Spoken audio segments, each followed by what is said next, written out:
Hello. Well, I still feel poisoned and I'm having my first anxiety attack in like forever, where my heart's beating fast. I took two Valium, but I got like pain like in the back of my neck now, and I still don't feel right, and I really haven't moved out of bed, and I guess getting uh, I gotta charge my phone up, and I'm gonna call poison control and find out exactly how bad bed bug poison is. I probably should have just went to the emergency room like right away, but that would have helped my court case. But I don't like. I've been to too many emergency rooms and doctors in the last couple of years, as you people most likely know. But I almost hate to do it because it's going to piss me off. But I'm going to read you uh, what this sociopathic asshole wrote to me uh, after I wrote to him, and you can see what you think. Why I got a password on my phone? I always got to push. I don't know. I don't even want to read this because it's just gonna piss me off. But I won't read it anyway. But after I wrote him that big long thing, I think I already read. Um, I don't know. Maybe I didn't. I don't know. In the meantime, what do you think of my acting? Yeah. Okay. I said the last thing I said is there will be justice over this. Believe it. So this is what the guy writes me. Morning, Steve. I read your text and would rather talk about it in person, but didn't think you would want me to stop by. I do hate and feel bad about what happened. I never told you it wasn't a big deal or tried to downplay it to you. It is a bad thing, and again, feels like I'm apologizing for something I didn't do, but I'm still sorry. He was wrong. Notice how the blame is being shifted from him to the guy he hired. He was wrong and should have had us both move out of his way. Only thing I said was that I didn't appreciate how you talked to him. Maybe I shouldn't have said anything. You're right, it wasn't me that got hit in the face. I'm not an exterminator by any stretch, but I would suggest opening some windows to get some fresh air in there. Are you feeling any better? If not, maybe you should go to the hospital and get checked out. I'm not telling you what to do, but I do care about you and don't want this to affect your health anymore. I wrote back as soon as I read that, care about yourself. And then after a long pause, I wrote, I don't like talking to sociopaths. Talking is done. You're used to dealing with fake people who like putting on a show and acting all tough and yelling. You don't know anything about what went down in that hallway. I've seen people like you my whole life. You've never seen anything like me or what I come from. Don't waste time on your fake ass conciliatory attempts. Last summer showed what you are once and for all.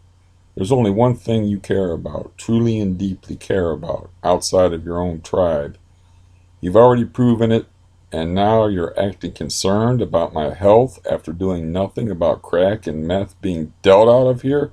Laugh out loud. Wanting me to accept Clint, the meth kingpin, as a roomie? Coincidence he left after Cookhouse across the street is raided? What the hell? As long as the apartment's paid for, who cares? Your contempt for my intelligence must be limitless, or your estimation of yourself as a disingenuous imp. One or the other. We're done. No communication except monetary.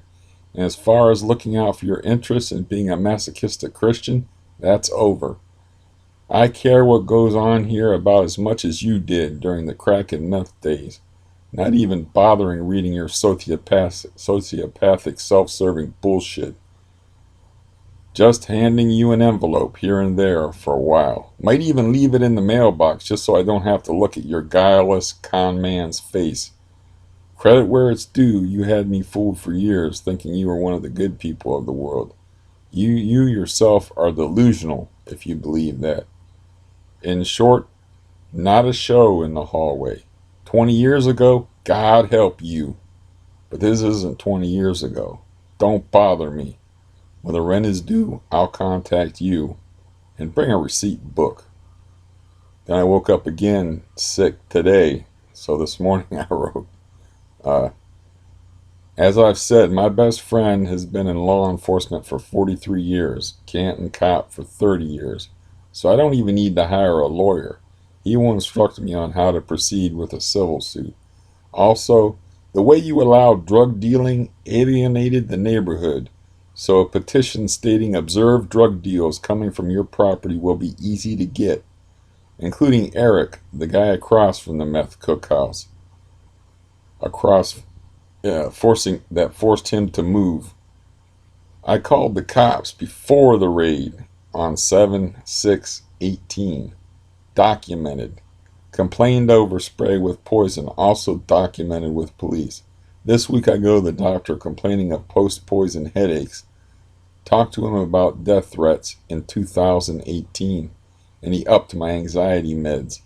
He'll sign a paper testifying to both complaints of poison headaches and the death threat thing. I will testify to you ignoring the crack being dealt out of your building to back the petition. Meth, documented. Poisoning, documented. Crack, I just complained to you waiting for your help, which never came. A civil case might be fun. I have more money than you might think. I want to expose you for what you really are. If all you care about besides your family is money, I'm going to take some of it. Rich slumlord that you are, you can afford it. But I want to expose you for the cancer you are, for what you've done to this neighborhood and my health. You think it's a coincidence that since you bought the building my health got worse? I can't hurt you much financially, rich as you are. What, 30 plus properties? But the courts will know what you are. That you enable drug dealing and destroy lives and neighborhoods. Me using a walker with a doctor's statement of heart and CRPS and mobility issues hobbling into a courtroom. A broken old man with zero criminal record with all the ammo listed above. You're looking at lawyer fees. And you're a damn fool if you think this is all bluster and I won't follow through. You don't know me. You made a serious enemy and a bad choice of an enemy, as I have one foot in the grave and will be a sympathetic character for a judge or jury. Pause. Any reply will be merely laughed at. And then I wrote, upon reread, Roy might be happy to back me in court, in a wheelchair. You may get the vibe that you aren't his favorite person. Think about it. Visualize it in your mind. The court scene. And Roy is very good with words and is also very smart.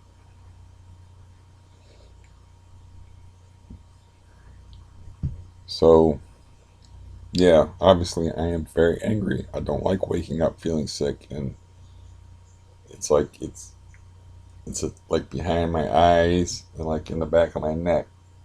And I can taste food. I just ate, which is cool, but I still got the headache. I still don't feel right. I'm just having an anxiety attack, and my heart. I could feel my heart, which, that's the last fucking thing I need is to feel my heart again, where I can feel it beating too fast.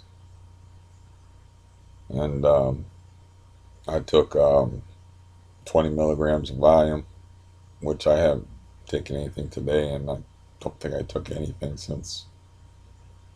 I don't know. Sometimes isn't dead air the worst for these videos? But I try to be factual as possible, so I have no choice but to use dead air to get things right. But no, I don't know what time I took. I took some yesterday, but I don't know what time.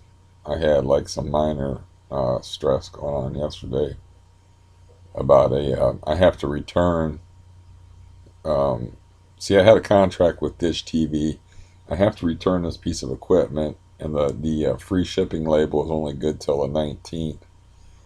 And the piece of equipment costs $350, which they're going to charge me.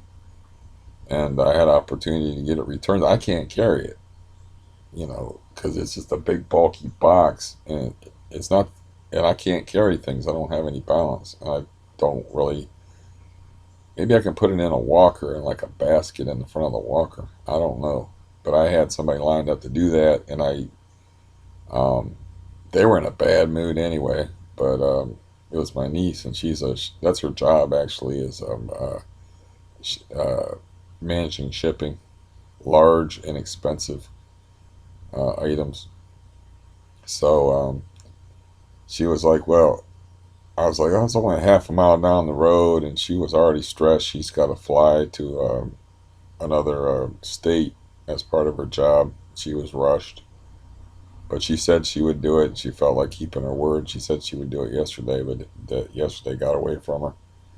So I sent her to like a drop off center, not knowing much about it, and the box would not fit in whatever you know, I don't know, whatever the drop off center thing is, if it's a slot or if it's a like a mailbox or whatever. I don't know anything about it.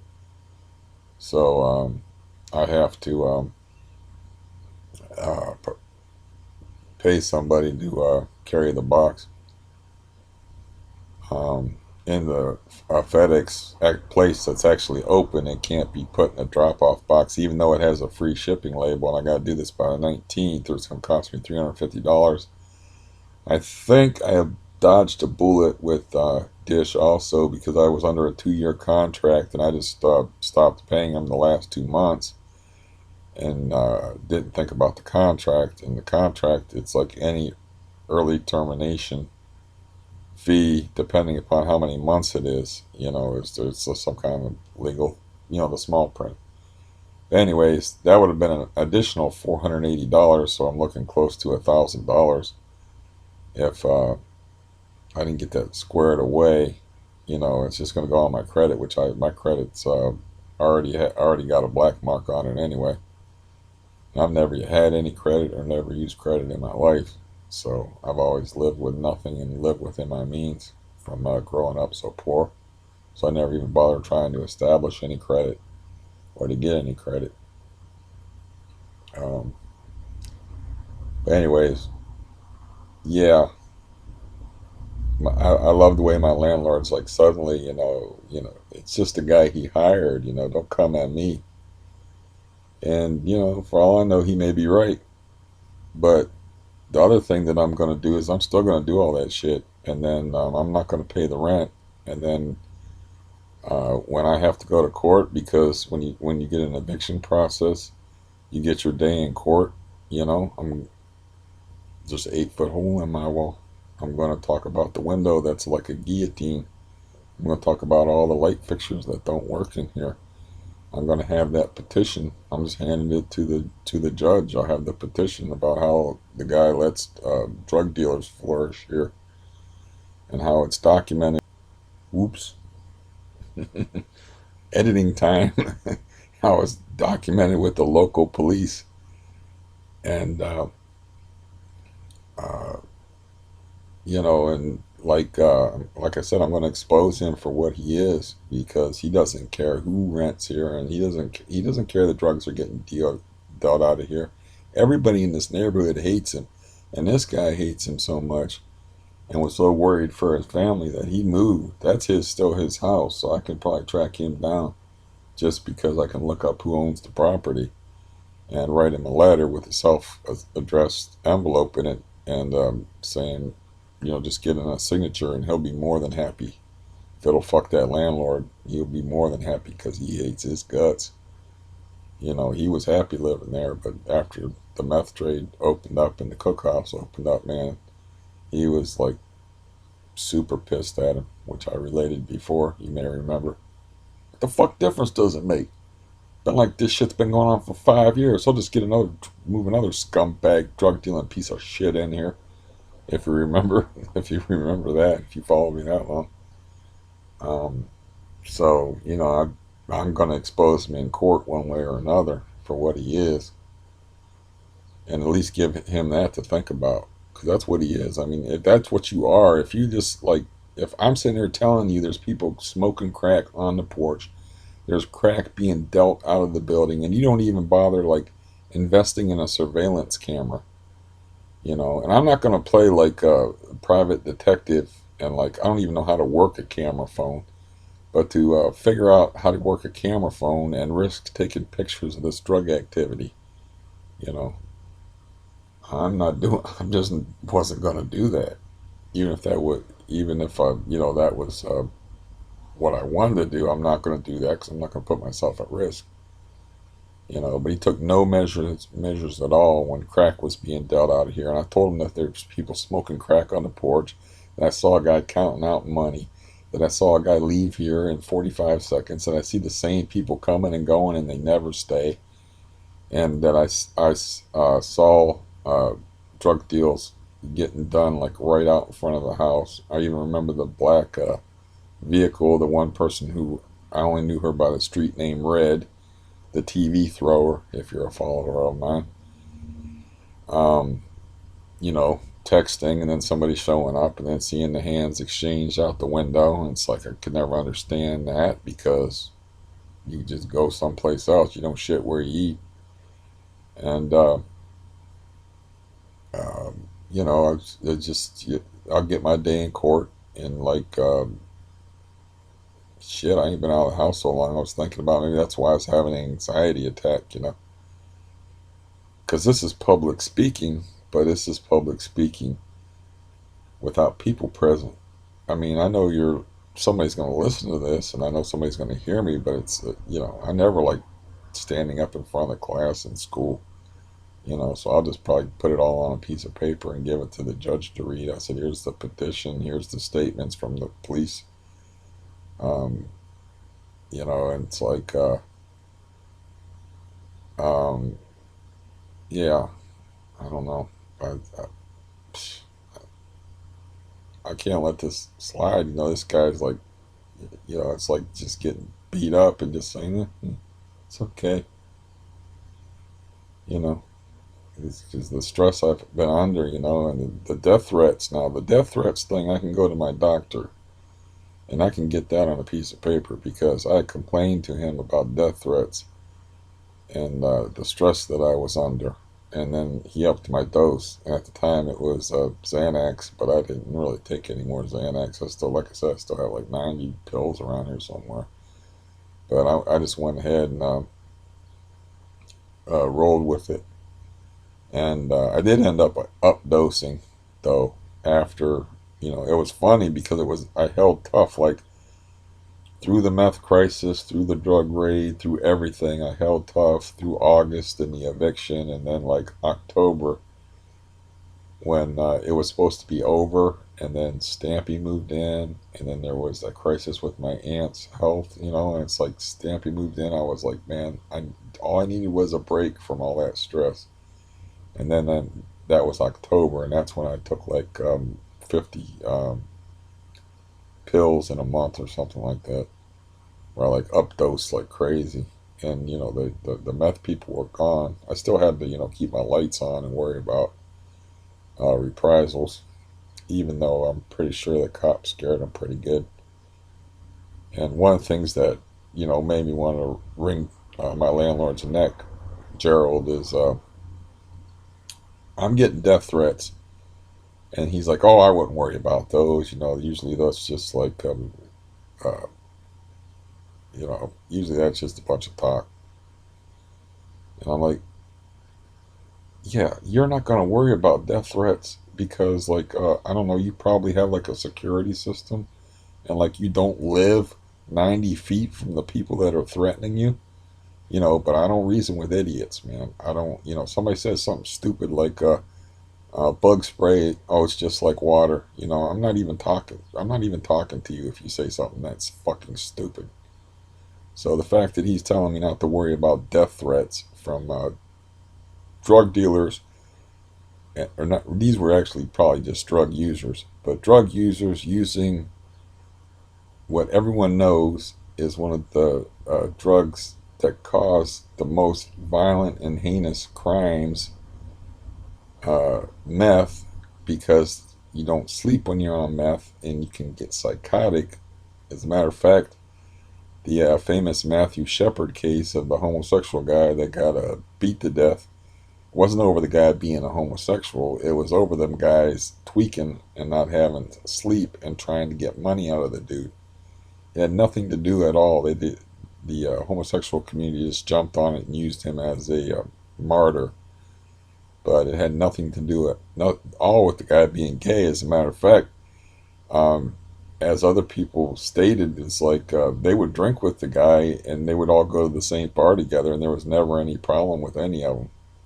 And they just picked him. They were just tweaking, and he needed a ride somewhere, and they just picked him up. They tried to rob him, and he just got mouthy with them. They didn't have no money, and they just went nuts like meth people tend to do. And you don't have to tell me about meth nuts, because the meth girl that walked up on me with a machete with me in a rage, even my fake rage on here, I'm just reenacting it. You'd probably be like, okay, in the last video, but the real thing, back the guy who owns this place out of this fucking building, and he was out of here quick. So the fact that, you don't have to tell me about the irrationality of meth, and then I got this landlord telling me not to worry about death threats from meth people that I'm living 90 feet from. They're sleeping 90, 100 feet from me every night. And, they're walking by the door, and there's chances I'm going to be running into them. That's just, yeah, my hatred for him is like off the fucking charts, man. I'll hurt him any way I could. And like I said in the one part of that email, if it was 20 years ago, God help you. He said, you do. I was like, you don't even understand what went down in that hallway when I was yelling at you. I didn't say that when I was yelling at you part. I was like, you don't understand when it went down in that hallway. I was like, you know, um, but yeah, um, I guess I could call poison control today, or I could do some research, or I'll just call poison control and ask them about, like, they'll just probably tell me to drink water. If I feel real sick, go to the emergency room. But what the hell? And it's just a phone call, and then call my doctor. And when I go to my doctor, I'm going to ask, for that uh, appointment, the record from that appointment where I was claiming I had death threats. See if he'll sign a paper for me saying that I had death threats, so I can, expose the fact that this Gerald guy enables drug dealing, ruins neighborhoods. Like I said, he's a cancer. Everybody in this neighborhood hated him, openly hated him, and they hated him so much that when they watched, the one guy sat out there and watched um, the meth people being evicted, and was like saying things to him, supposedly. And I asked the landlord about it, and he's like, "Oh, nobody said nothing to me about anything." And I'm like, believe any of you fucking lying people, liars, and all of them. But anyways, yeah, I don't know what, be like. I should be feeling the effects of the Valium within 10 minutes. That much Valium usually makes me sleepy, but I wouldn't mind a little sleep, and I need like at least 2 down days after all the work I had to do to prep for the bed bug spray. But at the same time, I'm thinking like maybe I should get the encasements on this mattress and on the box springs, but there is nobody here to help me. It's gonna be quite a chore to do by myself. But I was like, man, maybe I should do that. Or I was thinking maybe I should make sure that the poison's thoroughly dried out. Should be by now. They sprayed on Friday. Um, the box spring is going to be tricky, and like I went cheap with the box springs, and that's the one. That's the thing that I should have went hard at, was the box springs, because that's where they were all like nesting. According to, I wasn't going in there with the spray, but according to like the landlord and the exterminator, because the exterminator was really intent on showing the landlord, when I confronted them both about lying, that he was telling the landlord the truth, because the landlord's paying him. He was telling him the truth when he said I had a bad infestation, and was actually lying to me when he said it wasn't that bad, you know. So, um, but yeah, I could use some help, but where, who, uh, you know, my my niece would have helped me, but she was super busy yesterday, and she had to go, and it probably wasn't dried out yesterday yet, and she had to go to another state, and she's probably on a plane right now, and I don't like the boat guy, but I'm probably gonna have to end up paying him to. I'll find a FedEx location around here and offer him some money to drop off that package, and I don't know. I'm not asking him to come down here and help. I'm not asking anybody to come in here, because they'll be like, no, no, I ain't going into no bed bug place, you know. I did ask my best friend, like, to if we could schedule an appointment where I could get the cases on the bed and the box springs, and because I think that would be hard to do by myself. And he kind of reluctantly agreed, but I said it won't be for a while yet, so I don't know what day he would have open to do that.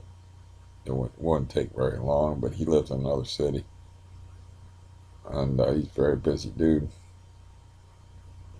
Um, and now my throat's feeling weird. That's not cool. So I had some tears. I should have made a cup of tea or something if I was going to talk on here.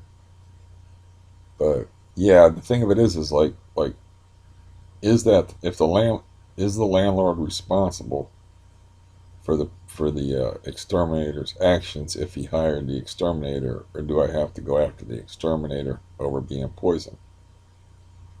You know, the landlord. What I can do, the only thing I can really do with him to go after him is take him through the eviction process, get him in court, and show pictures of the 8 foot hole in the wall and all the problems around here, and then like expose him for what a horrible landlord he's been, and point out that I had death threats from meth dealers, and how he allows people to deal drugs out of here and don't even care, doesn't even care, even though he's got like two crippled tenants that been here. I've been here for 9 years, and Roy's been here for over 7 years, and we got our own enough problems without having a drug trades flourishing in here. And we had Marijuanaville, we had Cracktown, and we had Meth City going on in here. All three of them was being dealt out of here, and the marijuana belongs in a separate category. That was just annoying, but the crack and the meth, that's in another category, because especially the meth, I didn't feel as threatened with the crack for some reason, because I mean, people just came and they went, they just came and then they went. The meth thing was kind of different, because they would hang around and it'd be like Night of the Walking Dead,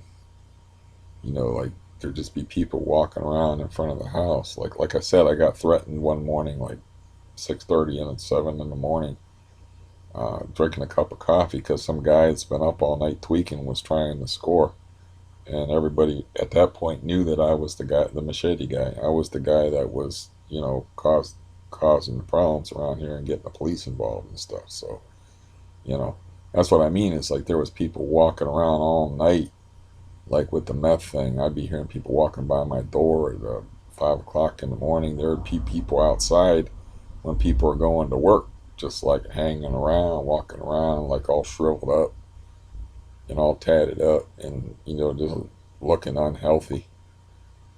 And with the crack people seemed to not want us. They wouldn't hang around. They would just come and then they just get their crack and go, and they would do their crack elsewhere. They wouldn't hang around. So that was very disconcerting, watching people openly smoke crack on the porch of your residence.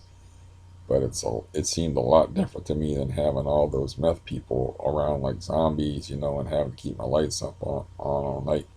I'll tell you what, before Gerald bought the building, I felt like this was such a nice neighborhood that I would actually leave my window open and the screen open at night so the cats could jump in and out of the window at will. And I would keep a light on. I don't even remember if I bothered to keep a light on. I would probably keep a light on. Um, may have, may not have. Don't remember. That would seem to be the sensible thing to do to make it look like somebody was awake. But then that would also draw attention to the fact that anybody could just push open the window and get in. But yeah, I used to leave the windows open, both screen and window, so the cats could jump in and out before Gerald bought the building. Now them windows stay locked 24/7, and because this is a nice neighborhood, it's like that's like when this guy next. I'm pointing with my glasses and you can't see.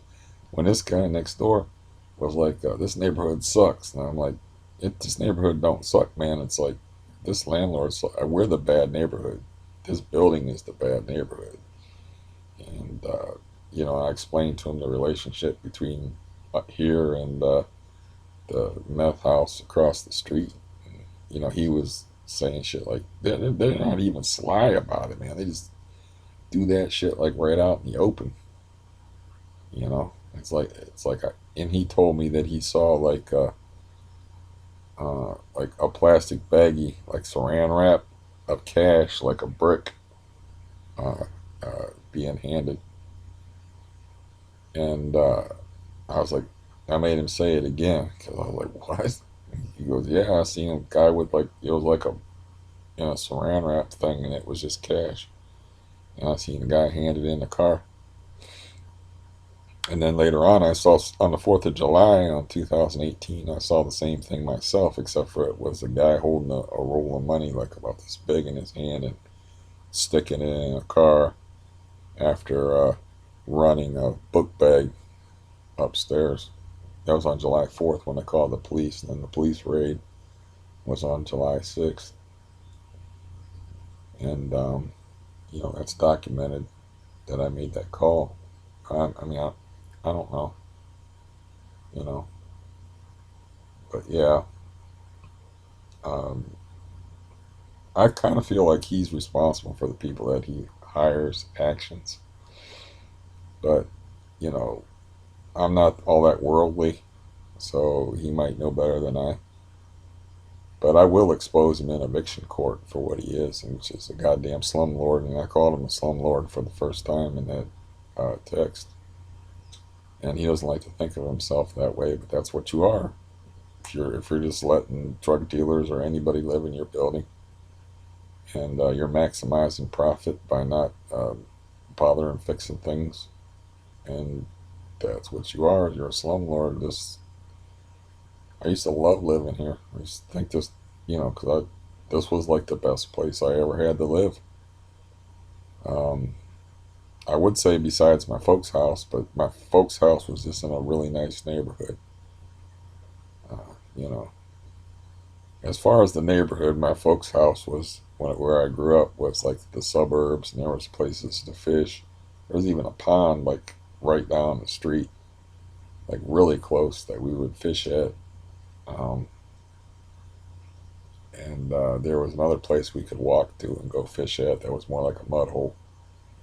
That wasn't very good. And then there was a lake that we could trespass at that was across from the Bucket of Blood bar, as I said in another video. And it was there was a field where you could play football, and there was like a lot of greenery around there, and there was hoops and a big field up at this schoolyard where you could also play football and play basketball and stuff.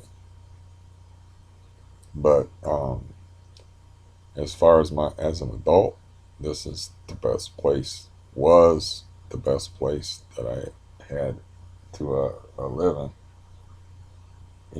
I had one apartment building that was set up for apartments where they had like the bunker system where you couldn't hear anything. I'm thinking about, if I have to rent, maybe getting a place like that that's built specifically as an apartment building complex, so I don't have to worry about noise anymore. And oh, one thing I'm skipping that's kind of important is that Michelle did have bed bugs, but according to these liars, um, the her problem, they only found one. I might not have said that before, but it's like, right, you only found one, just found the one, you know. But she has to have Stark Metropolitan Housing coming there and inspect. So she just told, I guess this is according to the liar Gerald, but uh, she told Gerald about it, and then that she has to get him out of there because that doesn't fly with the inspectors that come in there that are paying for that apartment up there if there's bugs. So he had her over a barrel there because she was grateful because she would have had to pay a lot more to keep on Stark Metropolitan Housing and keep that particular apartment. Um, but his exterminator is so cheap. Now, whether he's bonded or not, I have to look into that. I'll look into his company and um, find out if he's a real actual exterminator, which my experienced cop friend finds hard to believe that any exterminator is going to come and spray your house twice for bed bugs for $185. You know, he's probably not bonded, whatever that means. I mean, I could do research into it. I don't like wasting my few remaining grains of sand in that hourglass dealing with this kind of shit. But at the same time, I I can't let it I, I can't let it slide. I can't let somebody actually poisoning me slide. I just making me feel sick for 3 days, and his email response, just all bullshit. He doesn't give a shit, man. You can see it in his eyes. He doesn't give a shit about people.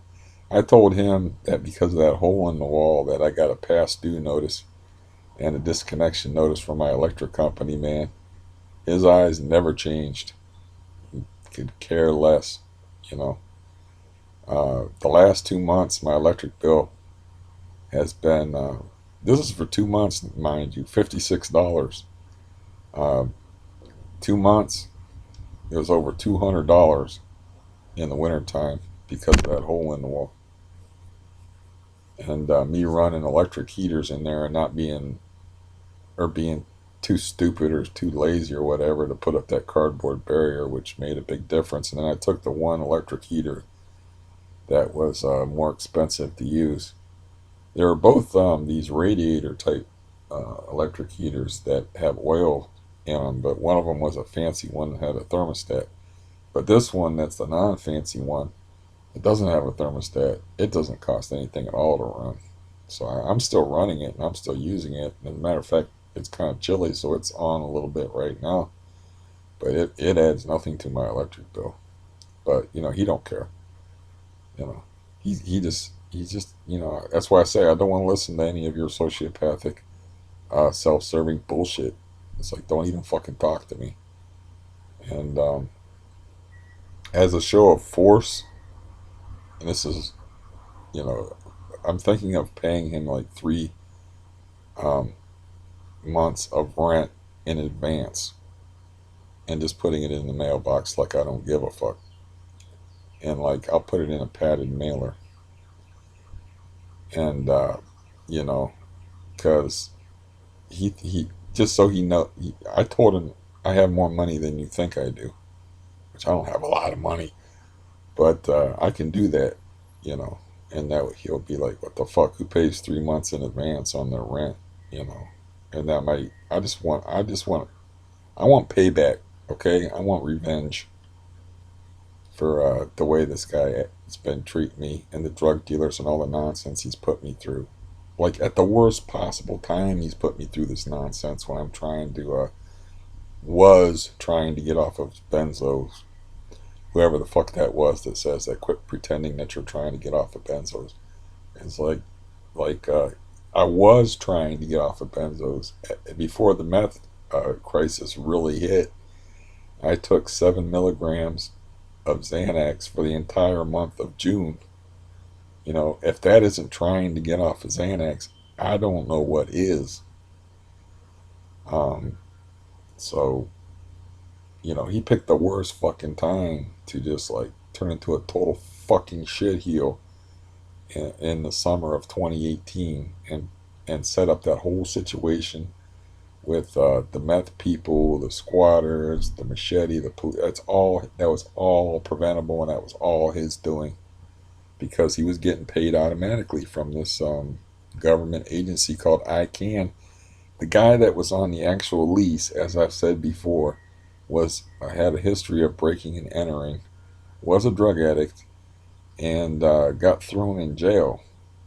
And then other people just took over the apartment, but the apartment's being paid for, so he could give a fuck whose name is on the lease, because it's automatic money, you know. And until that guy got convicted. Once that guy got convicted, then things started to happen. But you know, the courts take time, um, because until he's convicted, you know, that's still his apartment. It's still his right to give the key to other meth head scumbag pieces of shit, and that's just the way of the world, you know. But once he got convicted of a crime, then I can stop paying for the apartment, and then suddenly Gerald's all about evicting people, you know. So, anyways, I don't know if that was a worthwhile follow up. I'm gonna put on my glasses. As usual, I've talked forever, 42 minutes. I don't have much else to say about anything. Um, I got like weird things going on in the back of my neck, and I don't know, you know, what that's about. Um, I still don't feel right. I assume getting sprayed with insect poison in the face is not good for you. I'm just guessing, you know, just throwing that out there. Um, the matter of culpability, I will talk to my cop friend about, and he will know whether the exterminator is responsible or the landlord is responsible. But I noticed that was like the main thrust of that. That's how much what kind of human being he is. The main thrust of his apologetic, like, I'm sorry, you should take care of yourself, I hope you're feeling better, you should open a window, blah blah blah, was shifting the blame onto, you noticed that, I'm sure, onto the exterminator, not him. He's just a sociopath, plain and simple, you know. And yeah, if I'm out sitting out on the porch and I'll see him, I'm gonna call him Mr. Slumlord. How you doing, Mr. Slumlord? And see if he wants to talk back to me. You know, if I'm not hiding. If I'm sitting out on the porch with Chris or whatever, I don't care. I don't care how he acts or what he or how he acts. You know, or how he responds to whatever I say to him, because I, I, I know what he is and he knows what he is now. You know, he might not accept the truth, but I spelled the truth out for him in print. If he wants me to spell it out to him in person, that's probably a bad plan for him, because he's going to lose verbally it's a bad plan for me because I'll just lose my temper. And yeah, but I will call. I'll do that at least once for my own satisfaction. If I see him, be like, I'm gonna try to avoid him, but I'll be like, "How you doing, Mister Slum Lord?" It's just and yeah, we used to be buddy and shit, talk about baseball and I watched part of the baseball game with him before and all that stuff before I realized that it's just a wolf in sheep's clothing and his meat is green. That's of it. And on that note, I think I want to leave you be for today. And hopefully, I feel better tomorrow. And I don't wake up feeling weird like this because I'm just tired of it. And yeah, you'll see me soon. Hopefully, it won't be an everyday event, but yeah, you will see me soon. Goodbye.